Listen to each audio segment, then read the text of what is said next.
மதிமுக பொதுச் செயலாளர் வைகோ செய்தியாளர்களை சந்தித்து வருகிறார். அதை நேரலையில் காணலாம்.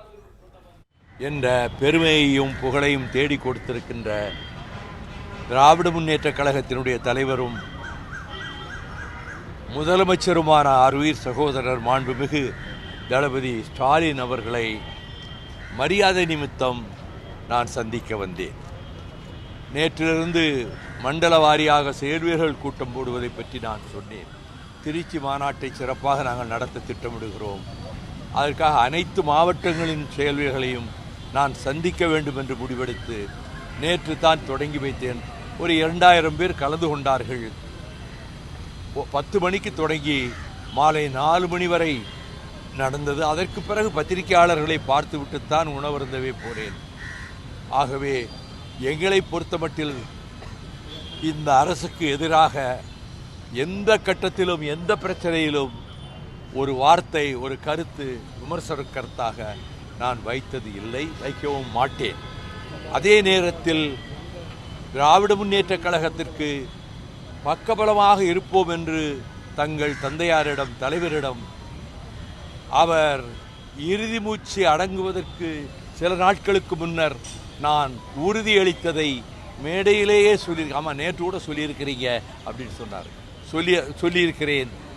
ஆகவே என்னுடைய 61 வருட பொது வாழ்வில் 30 ஆண்டுகள் திராவிட முன்னேற்ற கழகத்திலே பணியாற்றியவன். அதற்கு பிறகு இப்பொழுது 31 ஆண்டுகள் மறுமலர்ச்சி திமுகவை இயக்கிக் கொண்டிருக்கிறேன். இனி இந்துத்துவா சக்திகள், சனாதன சக்திகள் பாரதிய ஜனதா கட்சியினுடைய குடை நிழலில் இருந்து கொண்டு திராவிட இயக்கத்தை தகர்க்க வேண்டும், தமிழகத்திலே அதை எப்படியாவது அழித்து விட வேண்டும் என்று இமயமலையை கூட அசைத்து விடலாம். ஆனால் திராவிட இயக்கத்தை தமிழகத்திலே இருந்து யாரும் அசைக்க முடியாது என்ற உணர்வு 18 வயதிலே அண்ணாவுக்கு முன்னர் நான் பேசிய அந்த நாளிலிருந்து திராவிட இயக்க கொள்கைகளும் லட்சியங்களும் தான் என்னுடைய நாடி நரம்புகளிலே ஓடுகிற குருதியோட்டத்தோடு என் இதய துடிப்போடு கலந்த ஒன்றாகும்.